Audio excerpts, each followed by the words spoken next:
What would you do if you knew that one small act of kindness could cost you your job? A cup of hot tea, a gentle greeting, a simple gesture anyone could offer, yet so few ever do. Because of that, a waitress named Lisa was fired, and not one knew that the man she helped that day was actually the owner of the entire chain. The next day, when Lisa returned, she wasn't the fired employee. She was the one given the power to change everything. That morning, Gerard stood silently in front of the large glass window of one of the branches that bore his name. In the early sunlight, the faded blue sign shimmered with the words Gerard Auto, your trusted partner. He squinted. 6 locations, nearly 200 employees, and thousands of cars sold. Yet it was this place, one of the very first branches, that had kept him up for weeks. The management reports still came in regularly. Sales weren't bad, but alongside them came a few lines of concern from longtime customers. Unprofessional staff, car issues after purchase, vague warranty promises. Small things, but enough to tell him something was off. Gerard wasn't the kind of entrepreneur who micromanaged. He believed in delegation, but when trust started to crack, he knew it was time to act. No meetings, no calls, no emails. He chose to show up quietly, in person, as someone completely unrecognizable. In the rear-view mirror of the SUV parked by the curb, Gerard looked at himself. Worn-out shirt, faded denim jacket, baseball cap pulled low, a neatly applied fake beard, and a pair of thick, black-rimmed glasses. He looked just like a long-haul driver stopping by to find a replacement vehicle. A faint smile crossed his face. For the first time in over a decade, he was walking into his own store, with no one there to greet him. The glass doors slid open. Gerard stepped in. No one recognized him. The showroom smelled of new leather and coffee. Familiar sounds filled the air, the chatter of sales reps, the tapping of keyboards, and the soft roll of wheels on the tiled floor. Everything seemed fine, but Gerard wasn't here to glance at surfaces. A young man with slicked back hair, a tight shirt, and a gleaming name tag approached. "Hey there, looking for a car today? Pickup or SUV?" His voice was upbeat, almost rehearsed. "Browsing," Gerard replied slowly. "Looking for something reliable to drive out of town. Nothing too fancy or packed with electronics." "You've come to the right place," the salesman grinned, leading him toward a sleek black pickup. This one just had a new engine installed. Strong, smooth, perfect for long trips. Gerard paused. "New engine?" "Yep, that's right." The guy nodded without hesitation. "Previous owner wrecked the old one. We swapped in a fresh unit. Runs like new."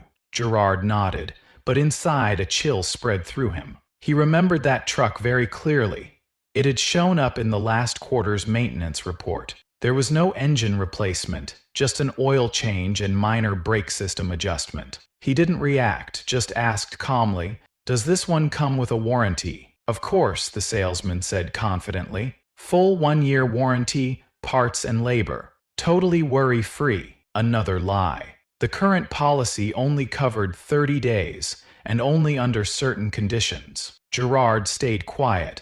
Noted everything, observed. Then a voice called out from behind. "That truck didn't get a new engine." He turned around. A young woman in a gray dealership uniform stood nearby. Her name tag read Lisa. Her face had tightened with tension. "We only did a basic service. There's a full file on it. I think the customer deserves to know the truth." The salesman shot her a look. "Lisa, mind your own business," he snapped. Lisa stepped back, clearly upset, but said nothing more. Gerard kept his eyes on her. There was something familiar in the way she looked. She wasn't new to this. She'd seen polished truths like this before. The morning passed slowly. Gerard asked a few more questions and heard a few more half-truths. When he spotted another employee casually scrolling through their phone in the manager's office, he realized something. The problem wasn't just one person. It was an entire system of indifference. Before leaving the showroom, Gerard paused in the center of the lobby, silently observing one last time. No one knew the owner was standing among them. No one realized that every small, brushed-over story was being mentally recorded, detail by detail. That day, Gerard left without saying a word about who he was. But he knew one thing for sure. Tomorrow he'd return, not as a customer, but as himself. Would you like help drafting the next part of this story? If you find Gerard's story worth following, subscribe to the channel and stay tuned for the next chapter, where truth is no longer hidden, and justice starts to speak. The next morning, Gerard returned to the dealership dressed in the same worn outfit as the day before. Baseball cap, dark-rimmed glasses, neatly applied fake beard. Just like yesterday, no one paid attention to his presence. He didn't enter right away. Instead, he stood by his car and jotted a few notes in his pocket notebook. Derek, misinformed customer about engine and warranty. Lisa tried to correct it, dismissed. Manager, still no sign. Gerard walked into the showroom just as the front desk was assisting an elderly couple. They were looking at a silver SUV. The husband asked something about included insurance, and the sales rep, Derek again, was launching into his scripted pitch. "We've got it all covered," Derek said. "Insurance, full warranty, and 3 free oil changes in the first year." Gerard frowned. There was no such policy in place, he would know. He signed off on every warranty contract personally. When the couple left, saying they'd think it over, Derek turned away and smirked. "That type always goes home and Googles everything to death," he muttered. Another employee chuckled in agreement. Gerard didn't respond. He simply noted down. Disrespectful customer reaction, condescending attitude. He observed for another hour, taking in every small detail. How customers were pressured to rush their decision. Vague promises about just-arrived models, and the subtle glances when someone dressed modestly walked in. In the eyes of some staff, not everyone qualified as a real lead. And then he saw Lisa again. She was calmly explaining options to a young mom with a child in tow. No rush, no pressure, just honest, clear information. She even opened the warranty logbook for the customer to review. That simple sincerity reassured Gerard. He walked up, casually asking, "That sedan over there, what model year is it?" Lisa turned with that same soft smile. "It's a 2018, sir, still in great shape, and all maintenance is up to date. I can show you the inspection report if you'd like." Gerard nodded. "Thanks, I appreciate how you talk to people." Lisa blinked in surprise. "I just think everyone deserves clarity, especially when it's something as big as buying a car." One sentence, but to Gerard it rang like a bell. Would you like me to continue with the scene where Gerard finally reveals who he is? That afternoon, Gerard decided it was time to end the act. He walked straight into the manager's office, where a man named Kane, the branch manager, sat scrolling through something on a tablet, headphones in. Gerard tapped lightly on the desk. Kane looked up, distracted. "Do you have an appointment?" Gerard slowly removed his glasses and peeled off the fake beard. "No," he said calmly, "but I don't believe I need an appointment to visit a place with my name on the sign." Kane froze, visibly confused. "You're Gerard." "That's right," Gerard replied. His voice wasn't loud, but it carried weight. "Now, I want to know why this place has turned into a stage for dishonesty." Kane went pale. "I didn't know you were coming." "I didn't come to be greeted," Gerard cut in. "I came for the truth, and I've seen enough to know exactly what's being hidden." He laid it all out. The vehicles falsely advertised, the exaggerated warranty promises, the way customers were judged by how they looked, and especially Derek's behavior. Careless, deceitful, and disrespectful to both clients and colleagues, Kane stammered. "We're under pressure to hit targets. Sometimes the staff just pushes a little to keep numbers up." Gerard met his eyes. "And you think it's worth propping up numbers by trampling on the reputation we built?" Kane looked down, silent, ashamed. "Before leaving the office," Gerard said briefly, "I'll be back tomorrow morning. Have all the documents and the sales reports from the past 6 months ready, and call Lisa into the office. She's the only one who did the right thing, and I need her. And if you think Gerard will stop at just pointing out what went wrong, you're mistaken." Subscribe now so you don't miss the next part, when the owner doesn't just show up but starts rebuilding everything from the ground up. The next morning, Gerard didn't wear a disguise. He wore a simple white shirt and a neat brown jacket, no logos, no flash. But there was something unmistakable in his stride and his gaze as he stepped into the showroom. Today, he wasn't a walk-in customer, he was the owner, returning. Some staff recognized him immediately. A few froze mid-sentence. Some quietly stepped aside, and one, Derek standing at the counter, could only blurt, "You're here." Gerard gave a small nod. "Good morning." No one smiled. No one replied. He walked straight to the management office. Kane was already there, sweat beading on his forehead, a thick folder laid out on the desk. "I've printed the past 6-month sales contracts just as you asked." Gerard didn't sit. He flipped through a few pages, then said plainly, "I are at least 14 clear violations here. False advertising. Warranty terms are not aligned with policy. Financial fees were added at the last minute. All signed off under your supervision." Kane stammered. "I didn't handle them directly, the staff." "You didn't need to lie yourself," Gerard cut him off. "You just had to stay silent when you knew others were lying. That alone is enough to lose your job." The words dropped like a stone in the room. Kane froze. Gerard turned and stepped into the main showroom. The entire floor had fallen silent. Even a few customers browsing vehicles were glancing around, sensing something unusual. Gerard stood in the center, voice calm but firm. "I'm Gerard, and I own this place." Everything stopped. He looked at everyone, from the sales team to the techs behind the glass doors. "I'm not here to check sales numbers. I'm here to check for honesty." His gaze landed on Derek. "Yesterday, I was greeted with a lie. A car that hadn't had its engine replaced sold as fully rebuilt. A 1-year full warranty doesn't exist in our policy. And the person who said it was you." Derek stepped back slightly. "I didn't know you were the owner." "That's exactly the problem," Gerard said. "You didn't just lie to me.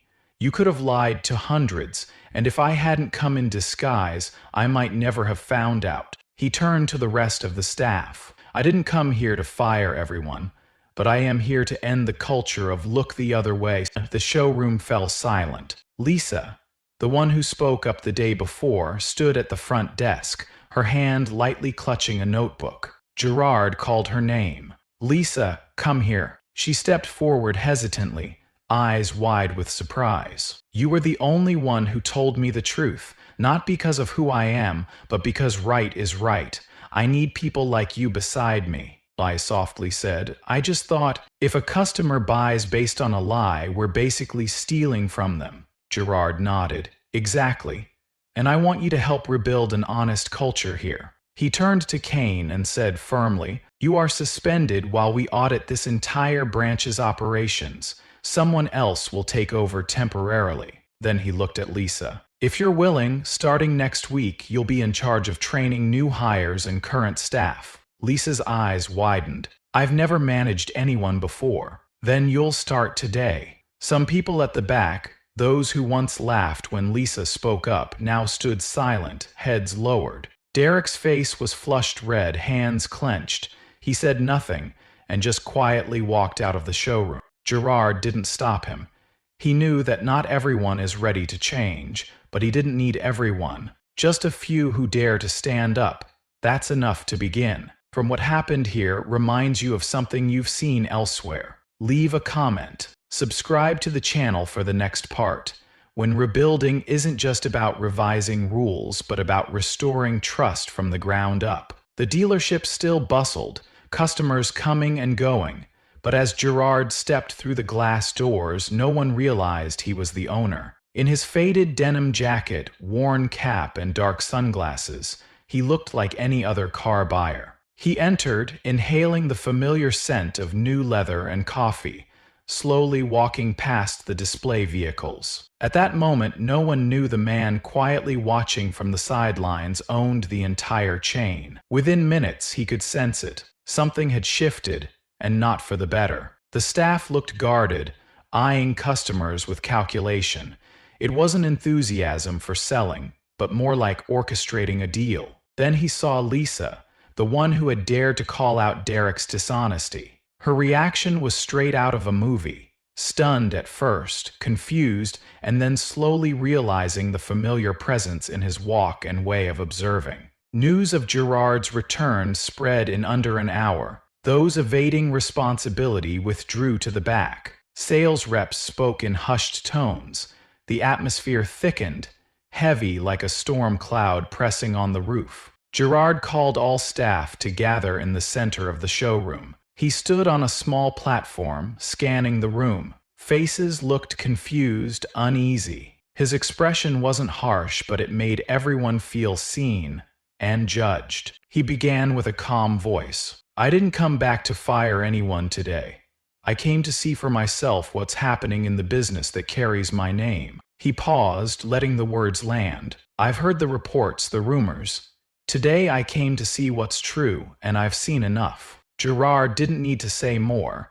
The staff already knew who he meant. "Starting tomorrow, things will change, but today, I want to see who's truly ready to move forward with me, and who's just pretending to listen." He didn't lay out the details. No specific plans, no promises about bonuses or salaries. Just a short, direct statement. "We will change. Who's coming with me?" At that moment, the room was silent, but in that silence, thoughts stirred in everyone's minds. Change was coming, and no one would be left untouched. If you're drawn to stories about how people and businesses transform starting from the smallest actions, subscribe to the channel. This story isn't over. The next day, the atmosphere at the dealership felt different. No one said it aloud, but all eyes subtly watched the front door, as if bracing for a storm. And then Gerard walked in, not in disguise, not hiding.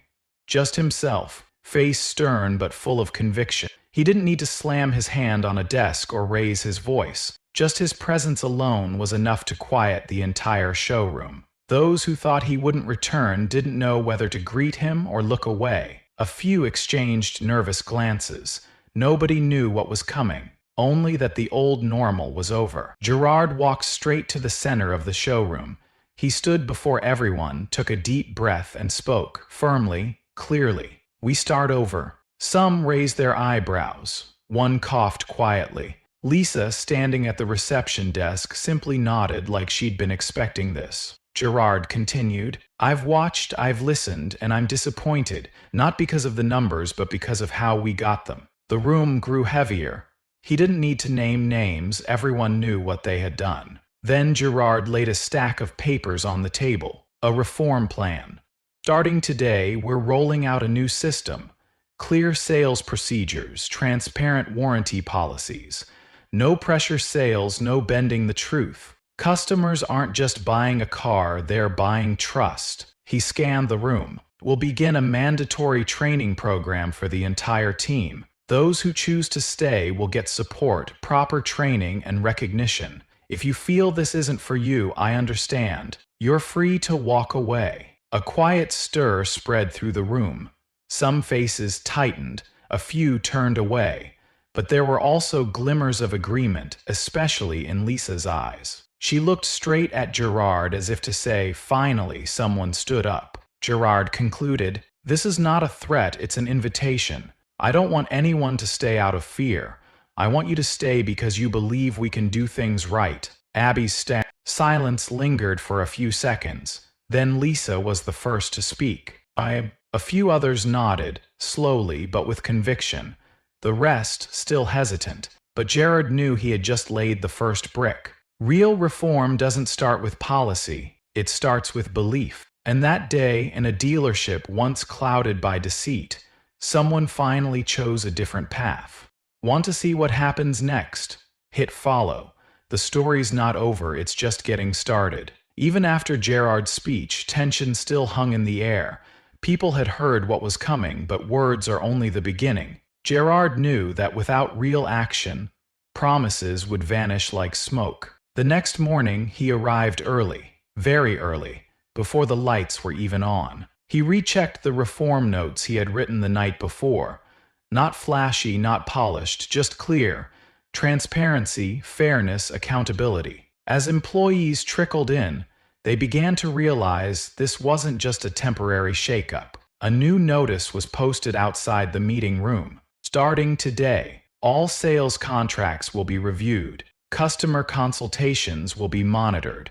Full retraining of all staff. If you disagree, you are free to leave. No one said a word, but glances were exchanged.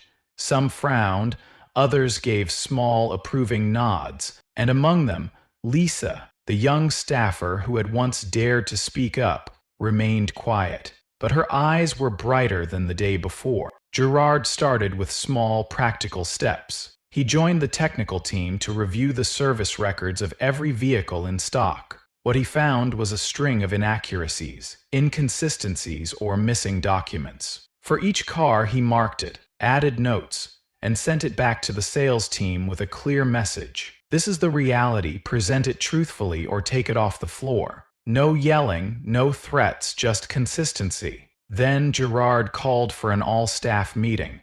No long speeches. He laid out just 3 principles. Customers have the right to know exactly what they're buying. Employees have the right to say no to unethical orders. Anyone who breaks these rules will be out no matter their rank. He paused, locking eyes with the group who had once nodded along to the close-at-all-costs culture. Derek, who had already been suspended, was gone, but many like him were still in the room. No one's being forced to stay, Gerard said. But if you do, you need to change, together. After the meeting, the room felt heavy, and then the first shift happened. A senior salesperson, notorious for bending the rules, quietly removed his badge and walked out. No words. That afternoon, another followed. No one stopped them. But what mattered more were the ones who stayed. Lisa began to take on more, reviewing contracts before they were signed, handling customer feedback, and contributing to the new training materials. She didn't ask, she didn't demand. Gerard noticed. It was initiative without noise. Each afternoon, training sessions began. No dry theory. Gerard used real examples, customers who'd been misled, warranty forms that had been done. And then he asked, if it were you, would you come back to buy from us? Gradually, the staff began to ask themselves hard questions. A few who once just went through the motions started raising their hands. One said, "You used to know what I was doing was wrong, but I thought everyone else was doing it too. Now I know I have a choice." Gerard smiled quietly. He didn't need heroes. He just needed people to recognize what's right and choose it. By the end of the first week, the timesheet showed 3 names in red, 3 who had quit, but below them were 8 names tagged potential future leaders. The showroom wasn't as crowded, but the customers who came stayed longer. Some even left handwritten compliments. One evening, while Gerard was reviewing the warranty records, Lisa walked in holding a piece of paper. "Today's customer," she said. They asked why no one pushed them to sign the contract. They said they felt more at ease. Gerard took the paper, paused for a moment, then looked up and smiled. That's the first sign of change, and he knew the good things were just beginning. A month after returning, Gerard stood alone in the showroom at the end of the day. The late afternoon sun poured through the large glass window, casting a golden sheen on the freshly cleaned SUV. There was no noise, no rushed sales chatter pushing customers to sign on the dotted line. Instead, the space was quiet, but it was a peaceful kind of quiet, like after a room has been cleaned out and the windows thrown open, letting the light flood in. In his hands was a summary of all reviewed contracts. More than 40 had issues. Half were given partial refunds. The rest received extended warranties or free vehicle inspections. Was it a loss? Someone had asked him that. He simply smiled. It was the cost of buying back trust. Lisa entered from the side door, holding a new proposal to improve post-sale customer care. Gerard looked at her and gave a small nod. Over the past month, Lisa had become more than just an employee. She had become a symbol of this transformation. If he was the one who brought the wind, she was the one who kept the flame alive. Staff who once held back now began to speak up. One proposed filming clear how-to videos for customers. Another suggested creating an online support group for after-bow service. Ideas that used to be not my job were now topics of daily conversation. Cultural change doesn't happen overnight. It happens through small, steady steps, through pausing to listen to customers, through sincere apologies. Through that first moment, someone dares to ask, "Is this actually right for the customer?" Gerard knew not everyone would stay for the long haul. Some would still prefer the shortcuts of the past. But he no longer worried about that, because now he had a team that knew why they stayed. One afternoon, as Gerard was chatting with a few employees near the front desk, a middle-aged man walked in. He was simply dressed, slightly hunched, holding an old flyer in his hand. "This place looks different now, huh?" he asked. Gerard smiled and stepped forward to shake his hand. "Yes, we don't try to sell cars anymore. We help people find what truly fits them." The man nodded thoughtfully and looked around. "Then I'll sit and wait a bit. No rush." Those 3 words, "no rush," were to Gerard the clearest proof that things had truly changed. Customers felt safe now, and when people feel safe, they start to truly listen, to trust, and to return. At the end of the day, when all the staff had left, Gerard once again stood alone in the quiet of the showroom. The lights were off, just the soft hum of the air conditioner and the golden hue of sunset settling in. He didn't know what the next 6 months would bring. There would be challenges, missteps, and moments of doubt. But one thing was certain: this was the right beginning. He pulled out his phone, opened the Notes app, and typed the first line of next quarter's plan. "We don't need to sell cars well, we need to sell with honesty." Then he locked the doors and stepped out into the night. The streetlights were glowing. A new world was waiting. 1 month has passed, and the showroom that was once full of pressure and dishonesty is now bright, honest, and full of heart again. Lisa, the former waitress once looked down on, now leads the training program, listening to every employee, every customer, every small detail, rebuilding a culture of integrity from the ground up. And Gerard, the founder who once watched from the shadows, now stands in the light, not to command but to walk alongside them. They're no longer selling cars, they're helping people find what truly fits with trust and respect. If you've ever believed that kindness has no place in business or in life, remember this: one right action, no matter how small, can transform an entire system. And maybe the next person to spark that change is you.